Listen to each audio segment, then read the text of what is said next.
Good evening, everyone. My name is Andrea DeHaan. I'm the Outreach Coordinator for the College of Humanities and Social Sciences, and I am thrilled to be here this evening with three amazing alumni that we are going to tell you a bit more about in a moment. But we are here to talk about the value of inclusive education, and we are so glad that you have joined us. I do want to just remind you, there are several ways you can participate this evening. And we do want to hear from you. So please use our chat feature to say hello, let us know where you're listening from today, as well as the Q&A feature. That's going to be really important because we have three amazing guests, as I said, and they've got great stories to share. But if as they're talking, a question occurs to you and you want to share it, please use the Q&A feature at the bottom of your screen to do that.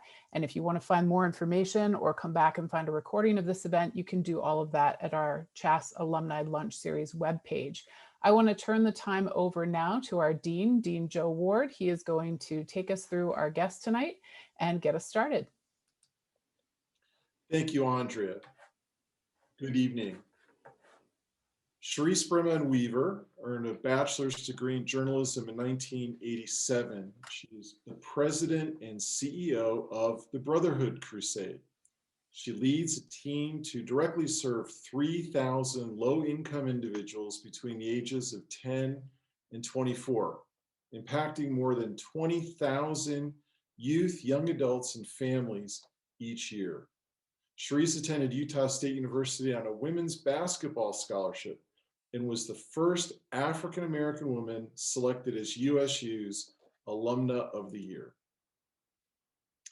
Tyrone Ty Cui earned a bachelor's degree in history in 1971. He's a founding member and president of the National Historically Black Colleges and Universities Alumni Association's Foundation.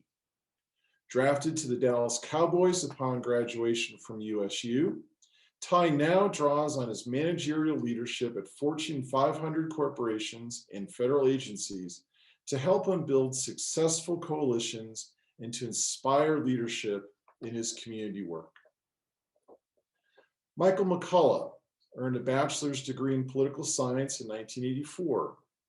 He serves as executive vice president and chief marketing officer for NBA's team Miami Heat. Michael has a 33-year track record for creating one of the most recognized promotional campaigns in professional sports. Prior to joining the Heat, Michael worked for his hometown team, the Sacramento Kings, where he gained experience in broadcasting and marketing. And now I'd like to turn the time over to our faculty from the history department, Angela Diaz and Ross Peterson. Thanks, Andrea. So we'll introduce ourselves briefly, and then we'll get started. So I am Dr. Angela Diaz in the history department, and I study the Civil War, and I also teach classes on Latino history, excuse me, and also African American history. And I'm very pleased to be here with these extremely impressive panelists. Okay, thank you very much, Angela. I'm Ross Peterson. I'm an emeritus professor of history here at Utah State. Actually, I've been here off and on for 50 years, and it's a privilege for me to be here and to still have an opportunity to teach. And I'm teaching the history of the civil rights movement now, but have taught African American history since I came here in 1971. So again, it's a real privilege for me to be here with three of my really good friends that I've met through the years. And we're really looking forward to having them share their expertise and their knowledge with our students and alumni. Okay, so I think we're going to go ahead and get started with our questions for the panelists. I will answer the first question, and then Russ and I are going to alternate. So how did you come to CHAS, which was then HAS? And what were your expectations coming to USU? And as always, ladies first. So Charisse, if you wouldn't mind starting us off. Yes, thank you. And thank you for having me tonight. I'm honored to be with you all. I think of my journey to Logan, Utah. You guys say Haas, and I think of Logan, of coming from Los Angeles, coming from a predominantly Black environment growing up all of my life. And so I think for me, it was a little bit of culture shock at the beginning. I was recruited by my high school coach, Bob Corbin, who landed the head coaching job for the women's basketball team. And when he was selected to receive that job, he recruited actually 5 African American women from Los Angeles to attend Utah State University. And so for me, I think it was a support system that really allowed me to thrive at the university because I was not recruited by myself. It was like a package deal. And so I think, especially as I mentioned, the culture shock at the time when I was at Utah State, I think it was a total of 14 African-American women at the university. And then another 5 with us being recruited. You know, it was a little bit different as I grew up in all Inglewood schools in California. And so for me, the ability to understand and adapt, but also learning early on what diversity is, not only as a young person, but having a different impact when you're coming to a university. Then, Michael, would you like to continue with your experience? Absolutely. So I too came from California, although I was from Northern California, Sacramento, and I also was on a basketball scholarship. And you know, when I showed up at Utah State, I was hell bent on being a business major.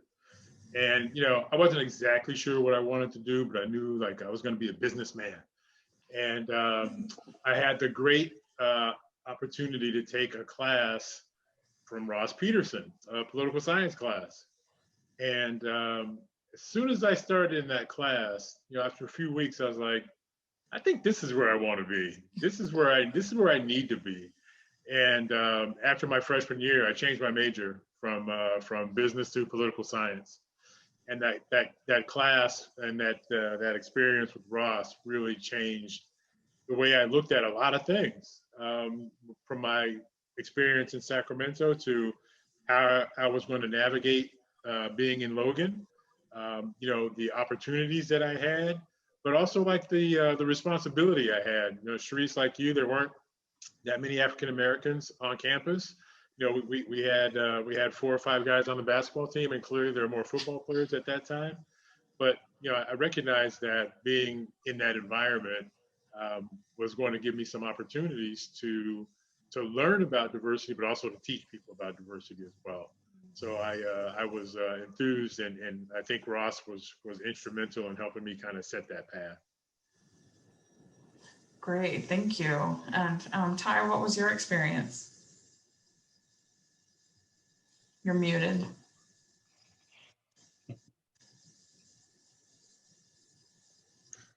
Yeah, thanks.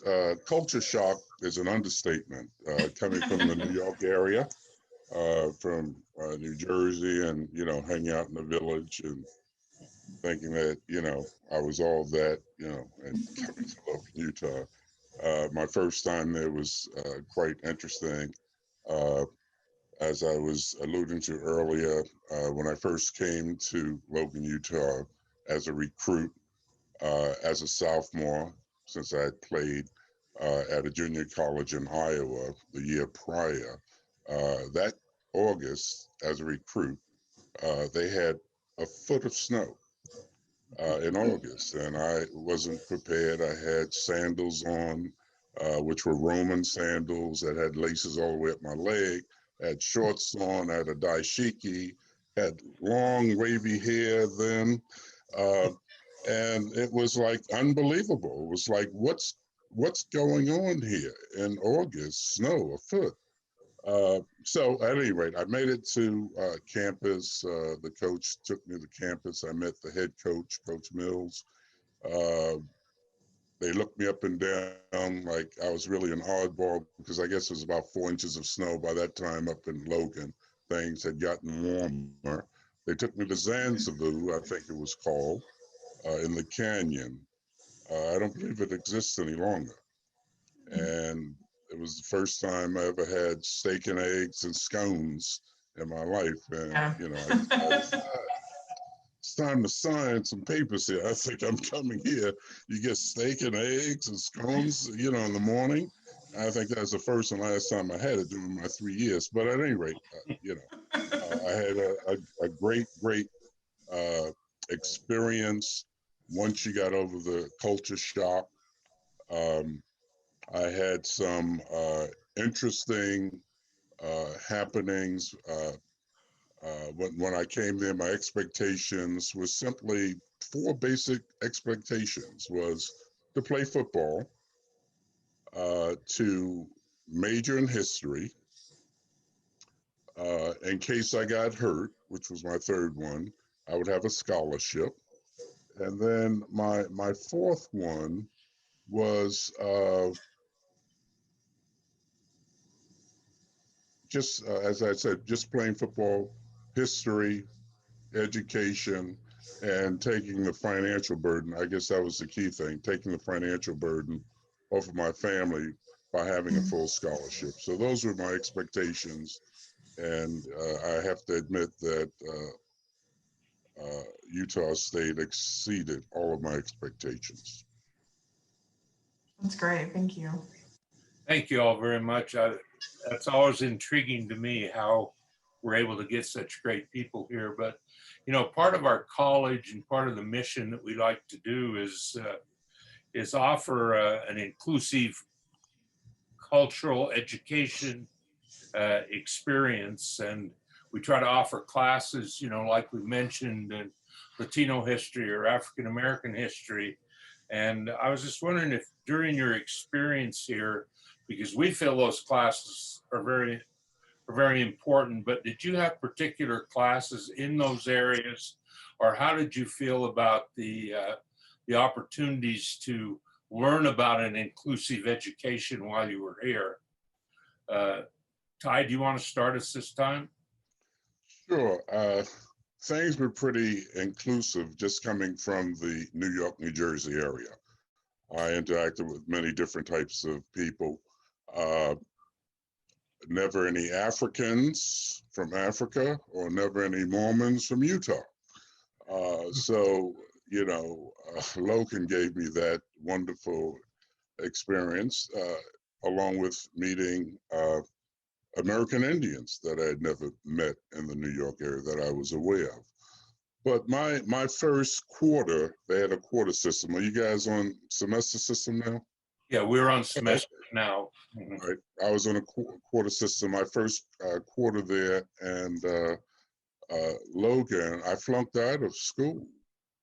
And it was pretty disappointing, especially when I went home for Christmas. I couldn't get home for Thanksgiving because we had a football game.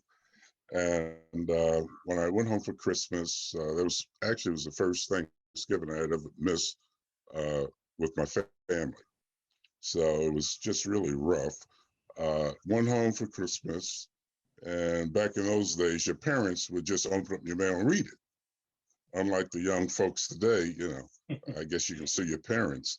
But at any rate, they opened up, my mother happened to open up my letter from Logan, Utah, and saw where I had flunked out of school. So I shared with her quickly that it was a football thing. They have some sort of thing called a computer, and all the football players got this letter, and don't worry about it. So I rushed back to Logan about a week before school, and I realized I had really blown it. I just couldn't adjust.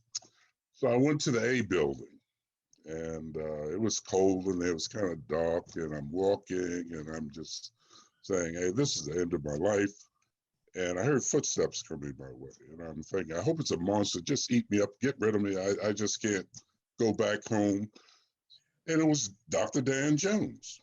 first time for me to meet him, he said, hey, he asked me, why are you here? And he was in the political department, and I told him, I had flunked out of school, so he took a liking to me. He took me to Dean Harmon, your predecessor, Dean Wood, and he told him what was going on, and Dean Harmon pointed his finger at Dan Jones and said, Dan, he's your responsibility. I'm going to let him back in school. So I got back into school.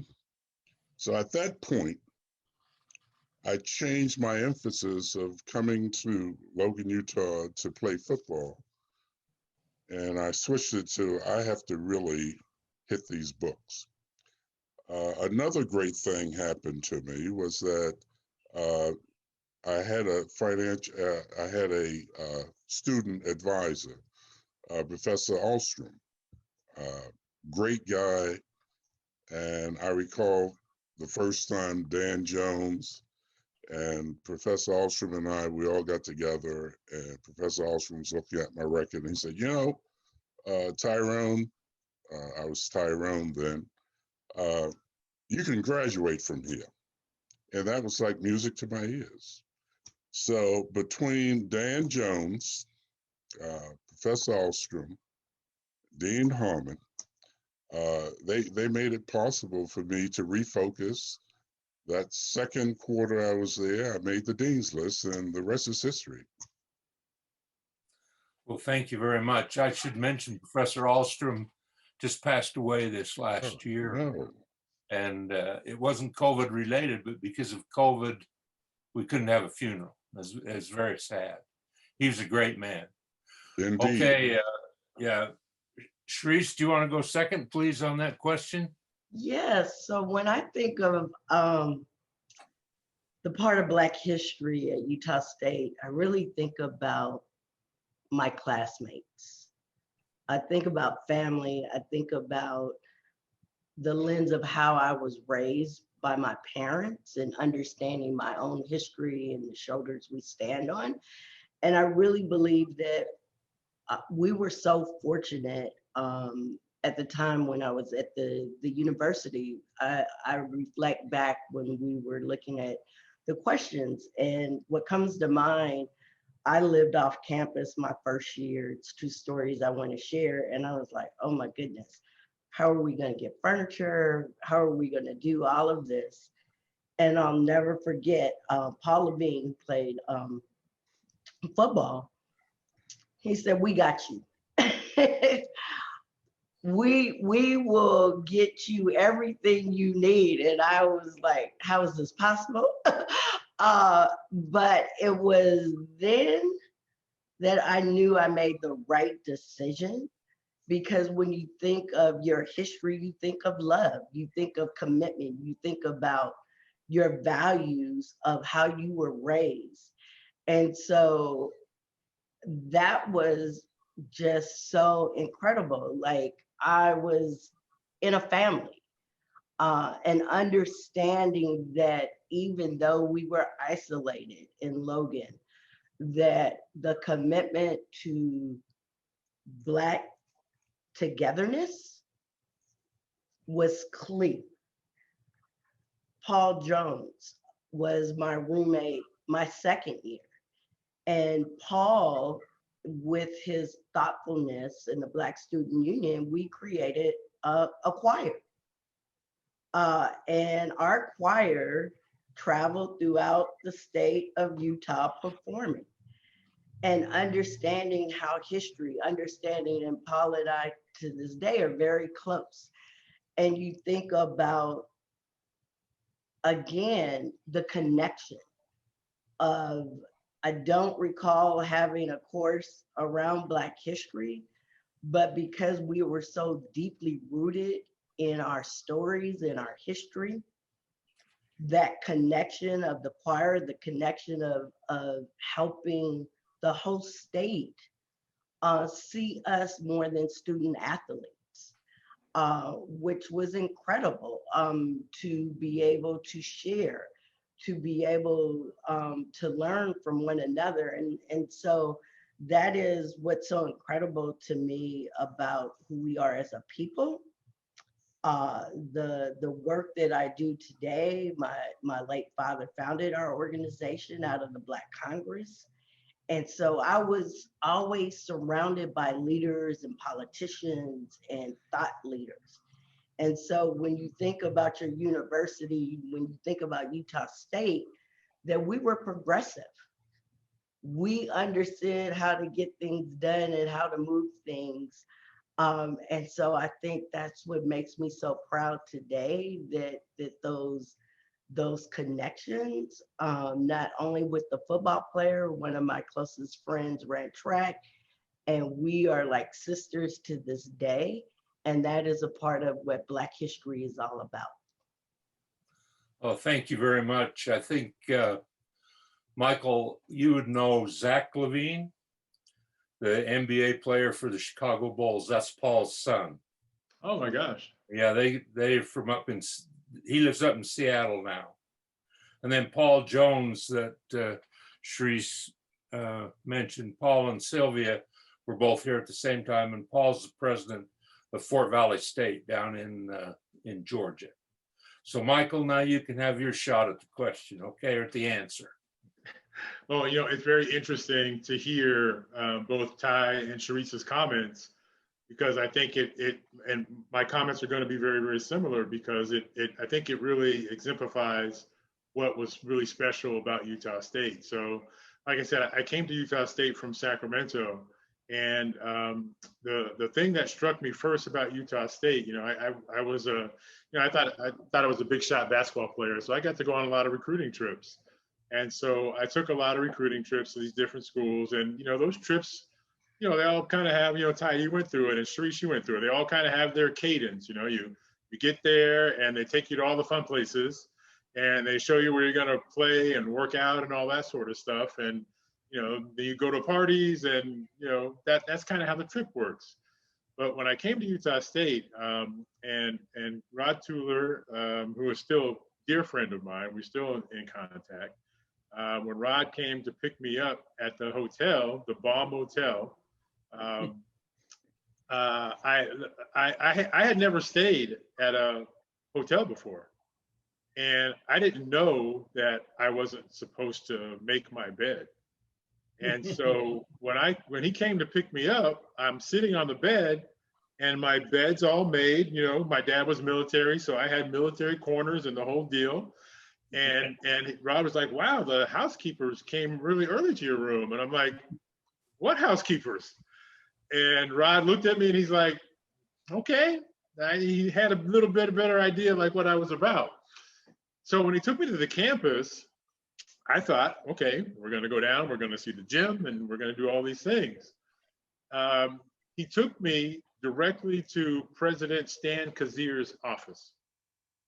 And President Kazir had cleared time on his calendar to meet me and to engage with me. And I sat down across from President Kazir at his desk, and Rod left the room. And it was just the two of us. And he said to me, he's like, you know, Michael, Rod tells me a lot about you. Like, what do you want to do? What do you want to be? You know, how do you want your life to go? And, you know, again, I'm 17 years old, and I don't know everything that I want to do, but I knew this education, just like what Ty said, that education was important to me. My parents were not going to be able to afford to send me to college. I had to take full advantage of this opportunity in front of me. And so I told them, like, I got some goals. I want to graduate in 4 years while playing, you know, competitively. I want to graduate with a 3.25 or above. Like, you know, I want to take advantage of this opportunity. And so we went back and forth and talked for half an hour. And he said at the end of the conversation, he's like, you know, Michael, I guarantee you, if you commit to us, we'll commit to you, and we'll help you reach those goals. And, you know, I then went and, you know, did the rest of the trip and all that. That conversation never left me. And that was different than every single trip I went on. And when I got back home and it was time for me to start deciding on where I wanted to go to school, I kept coming back to that. Like, that was the only thing that was different in all those trips. And I went to some great places, and I saw, you know, great gyms and good coaches and all that stuff. it was that first conversation that showed me that Utah State was interested in me as a person and more than an athlete. And I wanted to be someplace where somebody was thinking about me and looking out for me in that regard. And that's how I ended up at Utah State. And so it's just interesting to hear both Ty and Charisse talk about those key people that you met on your journey. Mine would just happen to be on my very first time I set foot on that campus, and it happened to be the president of the school. But it just goes to show you, like, I think that's what set Utah State apart from some of these other places, was that they really understood, you know, we were stepping into a little bit of a different world for us. But there were people who were going to be there, who were going to make sure we were able to navigate how we wanted to navigate. So I was so impressed by that, and you know, I made the decision to come to Utah State, and I never regretted it. And my time there was just fantastic. And then about specific courses, the one course that really stuck out to me, and again, this is why I changed my major. I was in Ross's class, and it was a class where we had to be members of Congress, and we had to learn to pass, you know, write legislation and negotiate to try to get your bill passed and all that. And the students selected me as the Speaker of the House. And yeah, I was a basketball player, but I wasn't like, you know, super outgoing and all that. But when I got selected as the Speaker of the House, it was really enlightening to me because of, you know, I might have been the only African American in the class. We might have had another, but it wasn't like I was, you know, campaigning for it. And the fact that, you know, these other kids gave me the position of power in that class. Again, it really resonated with me, and it stuck with me. And you know, that's really the class that made me change my mind. And it's some of the skills that I learned in that class that I still use to this day, about how to negotiate and how to build a consensus and how to get an idea across. You know, all those things I learned in that class, where I was elected Speaker of the House by, you know, the majority of the kids in the class who were white. Okay, thank you very much. That's great, and it's, you know, something that I've picked up from all three of you is the value of perseverance and the value of community, and people reaching out, and I think that's really important. Also, some of these comments sound a little bit like my first visit to campus too. I met special people as well. So that it's really great to hear. So the question that I have for all three of you is, what role did your education play in preparing you to lead inclusive organizations? And Michael, I'll start with you this time. Yeah, well, it's interesting because, you know, what I do now, I'm pretty much, you know, the point person for the Miami Heat on all of our kind of our initiatives and our programs, especially in the wake of, you know, what we've been living through this past year. And, you know, while you know, I don't think I had anything in my life that could prepare me for kind of where we are and the things that we've all kind of gone through in the last year, I will say that my time on Utah State's campus really did prepare me for taking a leadership role where things weren't always easy, or taking a leadership opportunity where I had the chance to stand up in front of people and proclaim, you know, how I felt and how I thought, you know, we should be doing things or how things should go. It started with, you know, kind of the basketball team. When I got there were, you know, a bunch of seniors. You know, Ross, you'll remember that team. That was Brian Jackson and Keith Hood and Dean Hunger had just left. Like, that team was a bunch of rock stars. And then they all up and left us. And, you know, there's a whole new group of us that kind of had to take over. And you know, I think we all kind of jockeyed around to try to figure things out. And I kind of rose, you know, to the occasion and was put in a position as a sophomore to kind of be, you know, kind of a leader of that team. And, you know, we had guys from California, you know, of course we had guys from Utah, Mormon, non-Mormon, you know, we had the whole gamut. But those teams, those last 3 years, we really kind of accomplished a lot. And I think it's because we had a brotherhood. We really bonded together. And it wasn't just kind of on the campus. I mean, I basically became like the 13th child to Greg Grant's parents. And I basically was they had 12 kids, and I'm sure they probably didn't notice one more, but I was the 13th kid for Judge Paul Grant and Bonnie Grant. And so those situations where all of them were tied to Utah State, but it gave me the opportunity to really kind of take a leadership role and start to chart my own path on how I was going to look at diversity and leadership, and be able to try to create successful programs, and that's kind of the things that I do now. Great, thank you. And Ty, what about you? Utah State was quite interesting. I got involved in a lot of different things at Utah State. I think once I started getting my grades going, Professor Alstrom, and then we started a Black Student Union during that time. It was during the late 60s, and we created this Black Student Union, and out of that Black Student Union, I was one of the folks involved. There were other folks who were leading the group, some of the seniors. And out of that, we developed a program during my last year there at Utah State in '71. It was, I believe it was called Black Emphasis Week. And Yes. out of that, we got funding from the university, and we had folks there during that week, such as Muhammad Ali when he was suspended from boxing. We had James Farmer there. We had Gladys Knight and the Pips there. And we had this group out of New York with African type of clothing. And I believe we had, the university had given us something like $5,000 to do this back then, 71. And I believe the school ended up making, about $15,000 or so, based on, what we put together at that time, which was my last quarter at Utah State. Professor Alstrom, well, let me just back up. As we had this Black Student Union, of course, we wanted Black Studies. And Dr.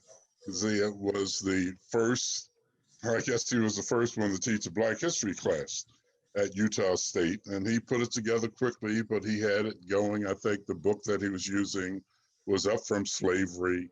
And after he taught that, it was full, people were hanging from the rafters to find out new information. And after that, during my last quarter there at Utah State, around April, that last quarter, Professor Alstrom asked me, because he was going to be the professor teaching the Black History course, he asked me if I would co-teach it with him. At that time, I had been reading thousands, literally thousands of pages of information concerning Black history. So I was honored to be asked, and I was paid too. That was really the nice thing, because when I was on a full scholarship, we were only getting paid $14.98 a month. And it was cash money. And it was like, what can you do with $14.98? And of course, the cafeteria would close down on Sundays, around noontime or whatever. So dinner, 4 times a month, $14.98. But we made it somehow because of the Black students coming together.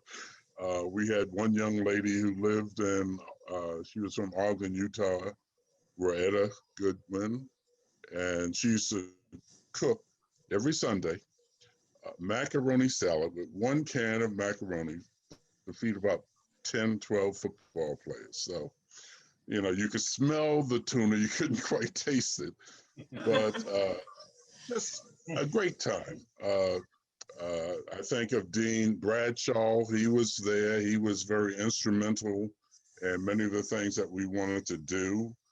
He probably thought we were crazy, but he knew that he could depend on us. And so we did some real wonderful things. The school was open.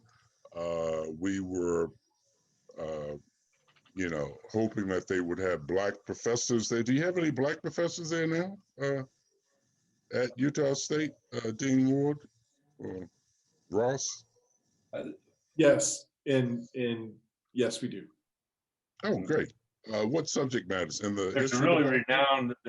renowned researcher over in the College of Education, and Dr. Packingham. Him and his wife are here, and I think they're about to retire. In fact, he may have retired this year.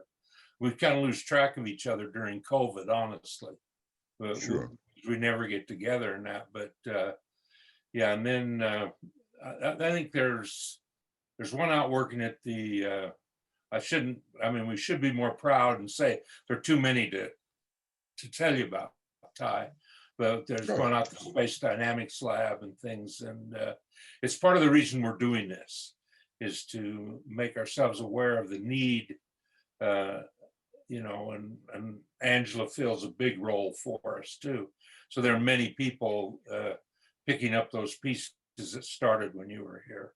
We have several faculty colleagues of color who are joining us. I was just getting the participants. Yes. I'm not going to call them by name, but we are really focused and committed to diversifying our faculty. Well, I can help you based on the organization I'm affiliated with. Yes, for sure. Slide infomercial from the National HBCU Alumni Association's Foundation. Yes, then that is awesome. Thank you. So Charisse, what about you? What role did your education play in preparing you to lead inclusive organizations? Yes, so I love Michael and Ty, their, you know, journeys. And actually for me, it really taught me to be resilient. My senior year, my third game of the preseason, I literally had appendicitis in the university, like rushed to the hospital, Logan Hospital, where I had to have my appendix removed. Wow. And at the time, you know, I really wanted to redshirt because it was my senior year.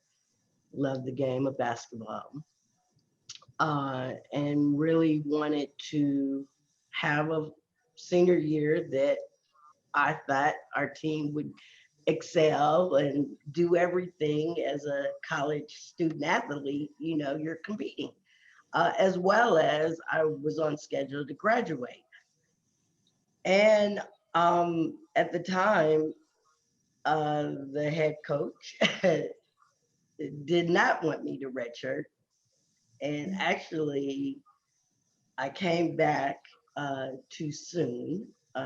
Probably lost, I was already petite, but being hospitalized and all of that, I lost about 15 pounds. Oh, wow. And so I did come back to the team. And probably within the third, fourth game, and by then I think you could only play 5 games, that would count that you have used your eligibility. And so now I passed the eligibility of not being able to redshirt, and I literally had a meeting. I knew I needed to meet with the athletic director at the time, because now I don't want to lose my scholarship. I want to graduate. But more importantly, when you are a student athlete, sometimes and you felt isolated at the time, that it prepared me in every aspect of why I fight so hard now for young people who have the least. Because thank goodness, being resilient through everything, through anything, you have to understand your voice, and you have to be an advocate for what you believe in. And as great as the university, because I've had great professors, I hit a rough patch. And that's what life is. We don't, it is not all great. and so we all have stories. And that story prepared me for everything I do as the president and CEO of Brotherhood Crusade, of understanding how do I prepare young people? How do I negotiate? How do I, we are a nonprofit in Los Angeles that when I took over $1 million to now to almost a $10 million operating budget. And so for me, everything that I learned at Utah State prepared me to be the leader that I am today, but also to understand how to coach other young people, how to help them understand my story, especially as a Black woman leader, to graduate from Utah State University. As I tell everyone, that is, I have a picture hanging in my boardroom of me balling. Of what does that mean? It means that if I make it in Logan, Utah, I can make it anywhere in the world. And so that type of preparation, commitment, hard work, but also the circle that you have around you, that no one is successful on their own. If I didn't have the athletic director to support me, to keep me on scholarship, this would be a different story. I might not be resilient. I could have dropped out. And so I think for all of us, our stories are so powerful, but the university is so special,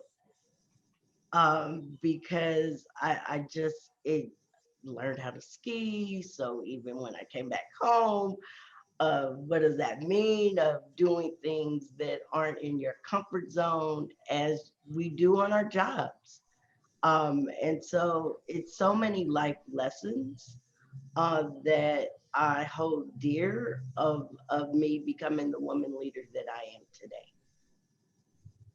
Thank you so much. Shoot, Charisse, they let you ski?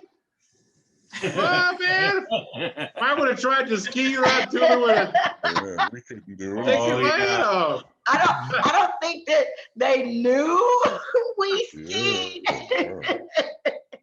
You're not gonna get me on a ski slope, no. Yeah, I thought they used to keep a guard at the mouth of Logan Canyon, so the athletes wouldn't go skiing. Let me follow up on that with a question that we've been thinking about a lot, and that is, in your roles now, in the last year, considering, and Michael mentioned this a lot, that you've had to deal with the COVID thing, but also with the protests and in the communities where you are, and with the schools that you relate with. Ty, let me start with you, Ty, on this one, on how have you navigated this last year with, moving through the COVID experience, as well as the protests in the communities where you live and serve? Well, I think we've been serving quite well. We've been really inundated. It reminded me very much of being at Utah State during the time that Martin Luther King was killed, and then the many opportunities that opened up during the late 60s, early 70s, and I benefited from that in corporate America, dealing with a lot of Fortune 500 companies. What we have seen since probably mid last year has been many corporate entities coming to us, seeking out a number of things: students, alumni, qualified students, and of course the organization that I'm affiliated with. We are the National Historically Black Colleges and Universities Alumni Association's Foundation. So we support the 101 accredited HBCUs throughout the United States and also the Virgin Islands, the University of the Virgin Islands. So we have been getting loads of grants, donations. It's been unreal. Today, we've had several Zoom meetings with new potential clients. And as, you know, I guess a good thing out of this very sad situation with the Floyd killing and other killings is that the nation has finally witnessed what we as Blacks have been seeing all of our lives, our parents, grandparents, nothing new. Oftentimes you would hear, oh, you're just bitter, or angry Black woman, or whatever the case was. But I think this last 12 months have put a lot of things in perspective. And at the same time, since our organization is a consulting firm, I thought in terms of how Utah State can make millions and millions of dollars. Of course, our organization would make something too, more so than a Harvard University, because of your status as a university, perhaps how you're viewed versus a Harvard. And I think we could do some real joint things to really bring this nation together, because it's falling apart.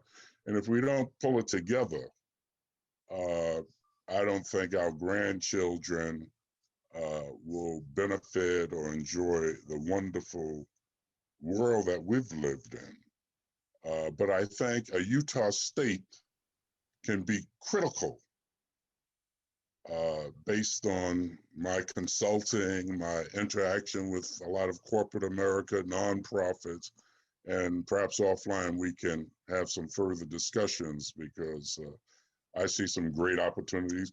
Thanks to being an Aggie, they kind of told you keep your eyes open and, you know, open your mouth. And I don't think they always like hearing what we had to say, but we all move forward.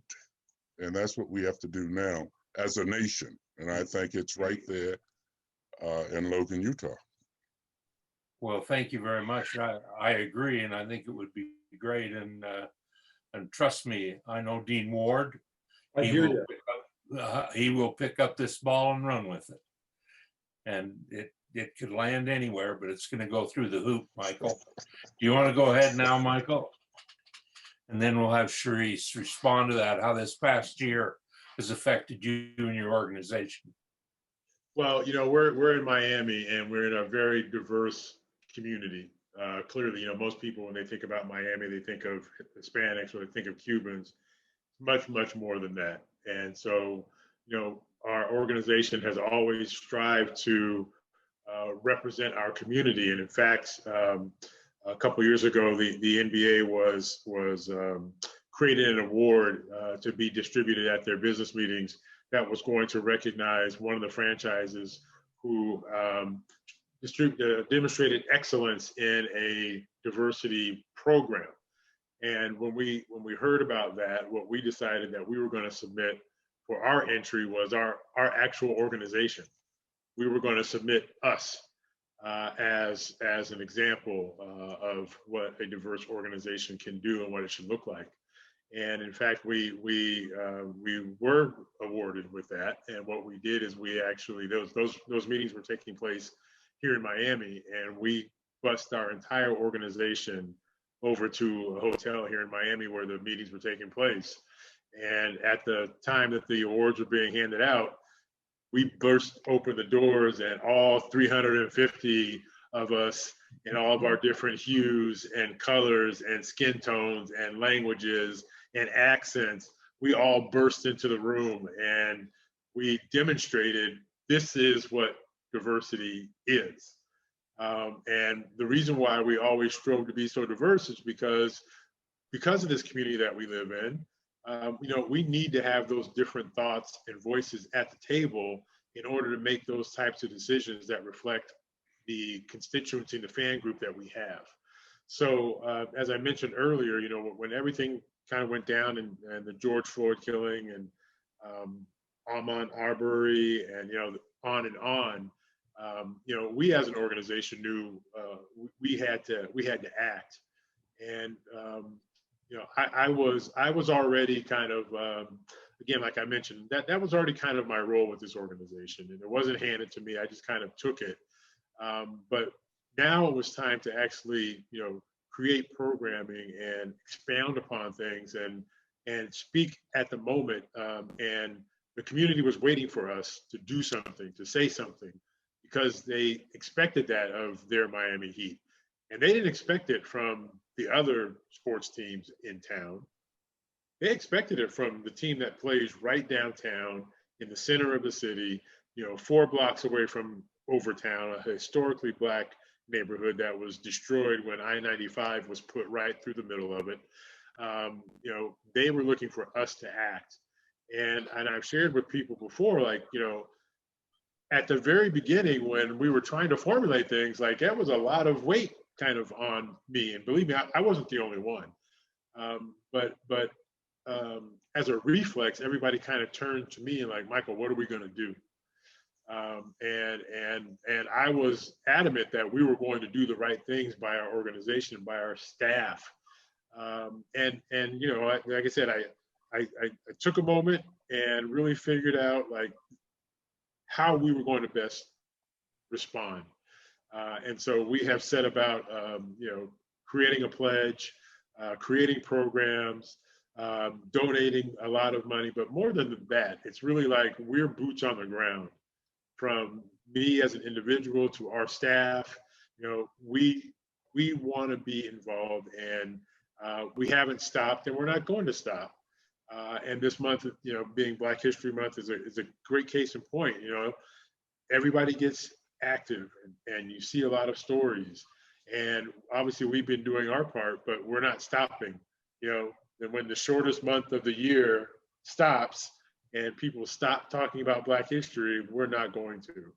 And from what I would say to the school, when you're talking about teaching Black history, is one of the things that we really strove to get away from this year was names and dates and accomplishments. And we're turning over the other side of the rock and looking at kind of to Ty's point, like how we got to where we are now.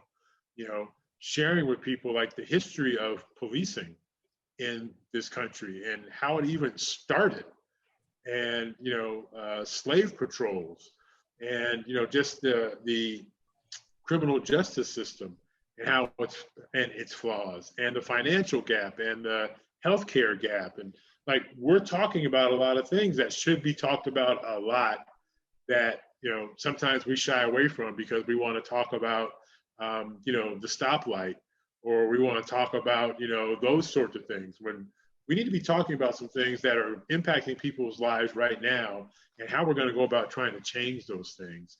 And so that's really kind of our focus is, let's get our fingernails a little dirty here, and let's share some of that information that people maybe don't want to hear, but we need to be talking about it in order to advance to where we need to go.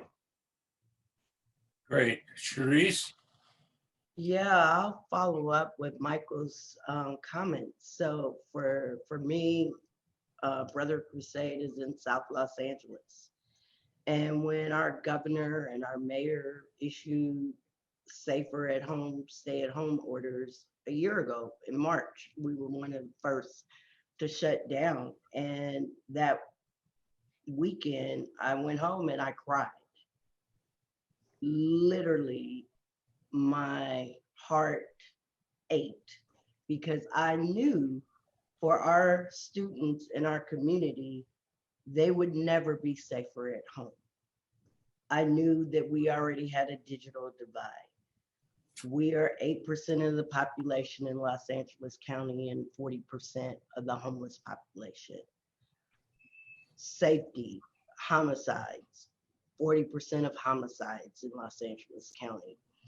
And so the population that I work with, the population that I serve, the population I advocate for is every negative indicator that we could ever imagine. And so for me, this was prior to George Floyd, Ahmaud Arbery, as this week is 1 year. I created an emergency fund. I called my board that weekend and said, we need an emergency fund because I need to ensure that the students that we serve have access to our programming.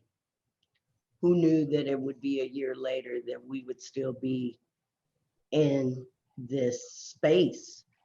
And so I think for me, understanding to pivot, understanding pivoting with purpose, understanding that not only do we've already distributed over 2,500 Chrome tablets as well as access for the internet prior to now, everyone is talking about it, but you could only imagine no one was talking about it the first 2 months of the pandemic. Then the Ahmaud Arbery, George Floyd, Breonna Taylor, social justice, and Brotherhood Crusade, 53 years of fighting for social justice, understanding that when people say, what are you doing different? I'm like, we're not doing anything different. We're doing what we should be doing and what everyone should be doing in our community. That is fighting for people who have the least.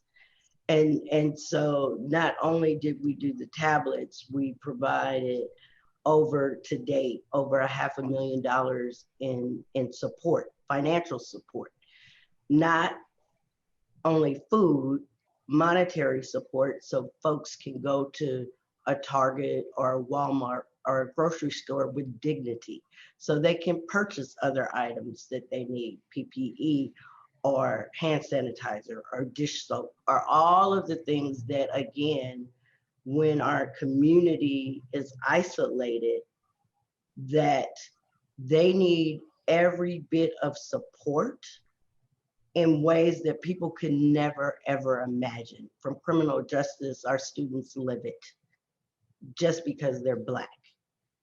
We serve predominantly African-American families, 90% in South Los Angeles. And so the stereotypes of what is happening, and then the tough conversations of it's popular now to talk about equity. It's popular now to talk about social justice. No, it should be normal. This is a conversation that when I think about equity,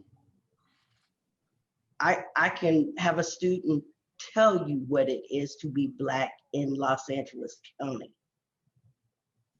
to be criminalized going to school because you have a voice. It is a pain as a Black woman advocating in a state that has so much, that opportunities are there for organizations because they are Black led. So folks are looking to invest with partners who they believe can produce. But also, where are we lifting up other nonprofits that might not have the capacity as a Brotherhood Crusade? So I look at the whole picture. I love that Ty talked about the equity around professors at Utah State. You want to get involved, you want more Black students or more people of color to come to Utah State University, then they need to see people who look like them. They need to see people who can understand their lens, to understand their swag, to understand that, to cultivate great leaders like Michael and Ty, to know that when I go into any place, I'm representing my constituents. But when my students go anywhere, their voices are heard. I'm so proud our students, our Vice President of the United States, her last book, our students are in that book because they participated in the Women's March with her.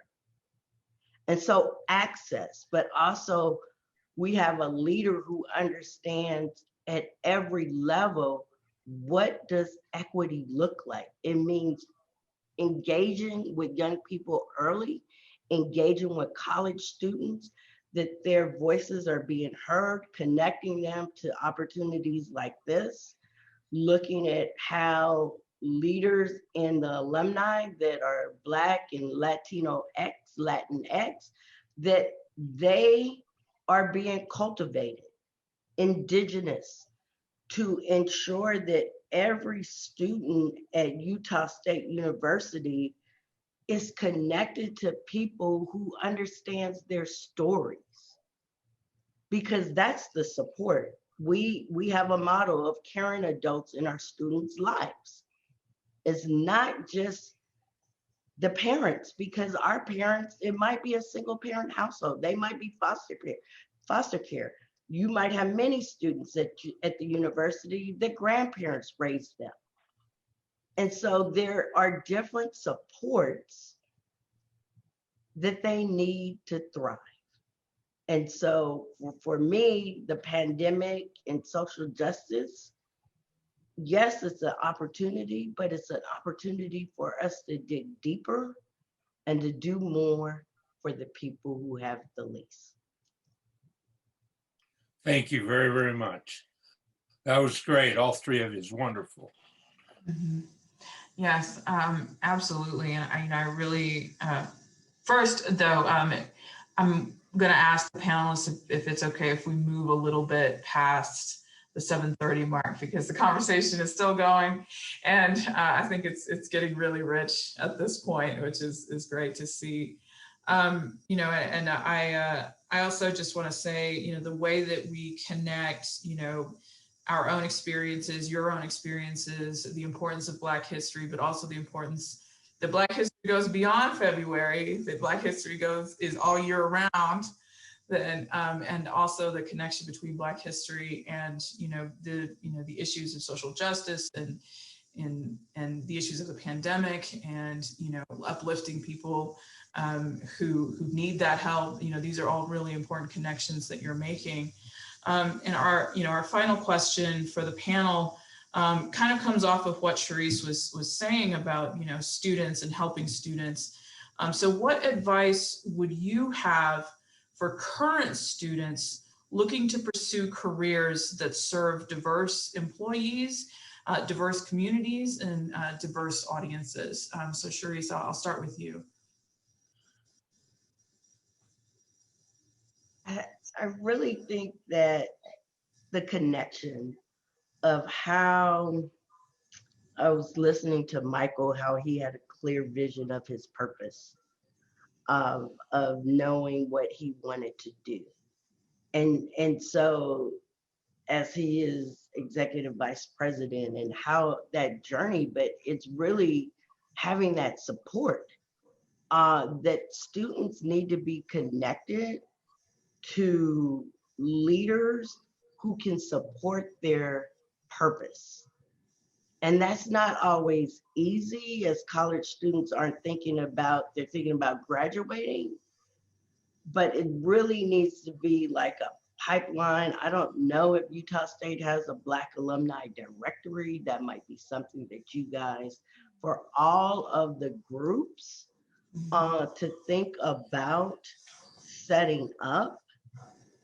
because as I'm indebted to Utah State University. And if someone said, hey, we have a student from Los Angeles, I would love to connect you know, just a mentor or support or give her some direction or a hint. Sure, would love to do that. And so the connection really needs to be very thoughtful, because diversity, the folks who I engage with around philanthropy, it is a certain language that is spoken. There are, I always say, the unspoken rules that you need to know. So how do you get coached around those rules? It's being in the room, sometimes saying nothing and learning from the experience and watching. And in this environment of Zoom, it has allowed us to connect even deeper, longer days. But I just think that there are ways that the university can establish even deeper relationships for students to prepare them for the next chapters of their lives. And it's so important that they understand different lenses. If I only connected with African American folks, I would not be successful. Let's be real clear. And what does that look like? And follow up and communication and how you show up, even in college.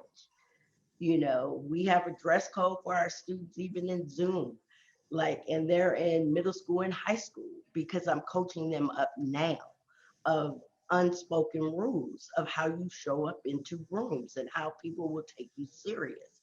And so if we don't, the class curriculum is so vital, but also those other pieces are just as important. Absolutely, thank you. And Ty, what is your advice? What advice would you have for current students looking to pursue careers that serve diverse employees and audiences? Yeah, I think becoming a change agent in your own mind, and they can research becoming a change agent, finding their passion. But I think Utah State, USU can help out with perhaps having an exchange program with historically Black college or university, so students can have that real connection. I think any Black history classes that are taught should be directed, not just generic Black history, but how does it impact you as the student? Every time you stop at a stoplight, okay, or they talk about in history classes World War II, that was a great war. But sometimes I ponder, would that war really have been won if these HBCU students who merged at Tuskegee University to fly these planes that just knocked whatever word you want to use out of the enemy, the Germans, whatever. And these were HBCU graduates that most students are not aware of unless they saw the movie, you know, Red Tails or whatever. Or, you know, the race to space. You have to make it related to students that, well, you know, Blacks were not just slaves, although they were forced, you know, here. But the educational system has to be directed to show the results and the benefits that they're receiving today to appreciate American history, and that needs to be tied into American history. Unfortunately, we call it Black history because it was never included in the curriculums at most of our schools. I think that if they find their passion, whatever that may be, they'll discover that the true passion is when you have the ability to interact with many different people. That's a passion. If you didn't have it, you'll find how nice it is. As I found out how great the family structures are in Utah, speaking about the Mormon culture, that I could see why they help students who were having difficulty, me being one, making the adjustment, because they're about family. So they can teach the whole United States about family, that it's not just 50 states. We're just on this one boat, that certain parts of it is taking on water.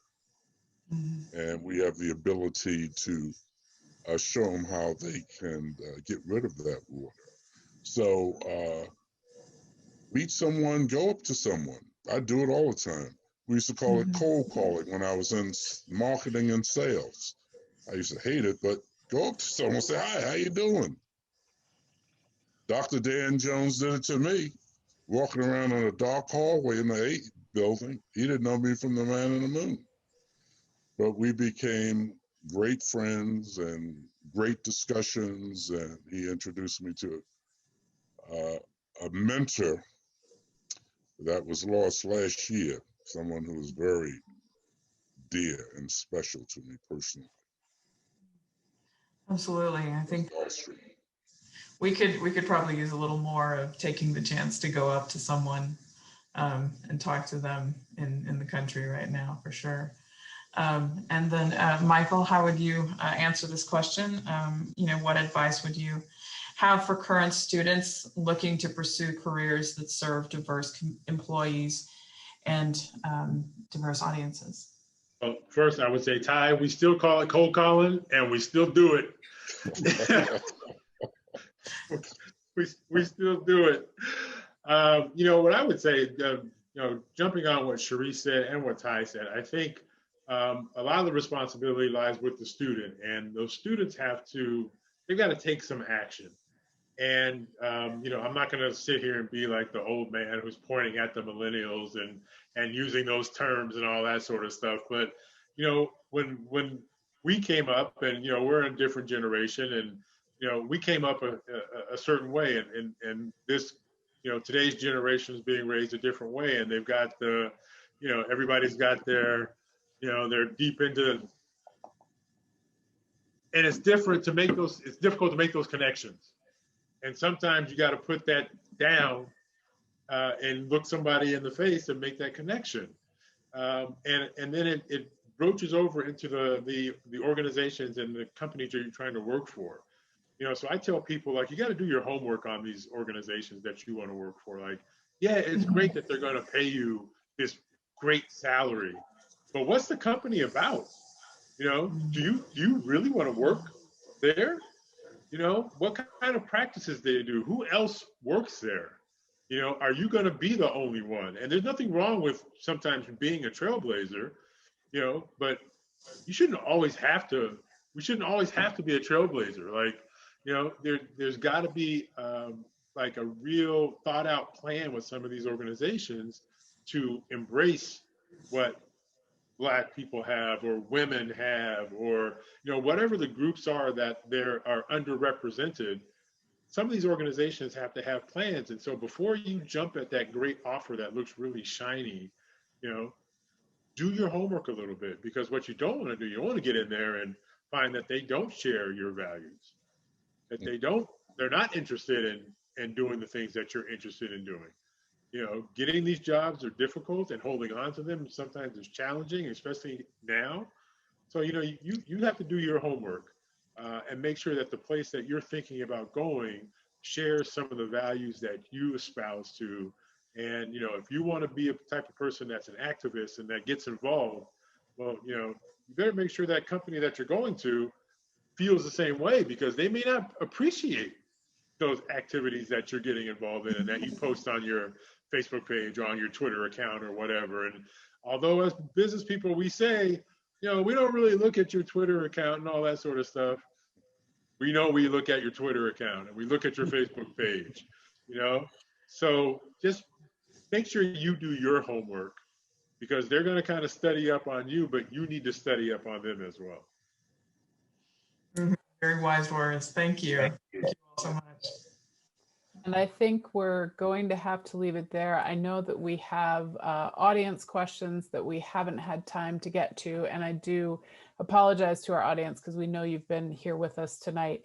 But I will just say from those questions that, first of all, Ty, there does seem to be a lot of interest in your idea about connecting USU and the HBCUs and finding ways to serve our current students of color, as well as, you know, we should include, we've talked a lot about African-American students, Black students, Latino students, but also our Native American students who have an interest in making those connections.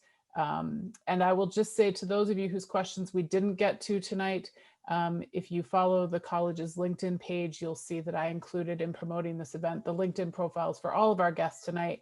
And as Ty suggested, you know, and Michael talked about, cold call them, make the connection, right? You know, follow up with them and ask your questions directly, because they have been so generous with their time. And we're just so appreciative that the three of you could join us this evening and make the time to come back and share a little bit about your Aggie experience.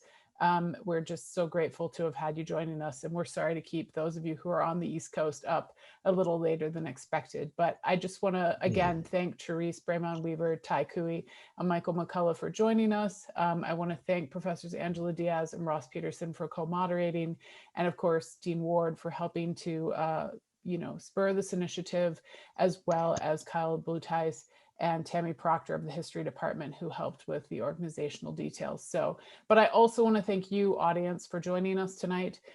You know, we put these events on with you in mind, and we're just so appreciative that you come and join us for these events. So with that, I'm going to wish everyone a wonderful evening, and I hope that you will come back and see us again for more of our events in the College of Humanities and Social Sciences. Thank you, everyone. Have a wonderful evening. Thank you for joining us. Take care. Thank you for having us. Thank Thank you. you. Thank you. Appreciate it.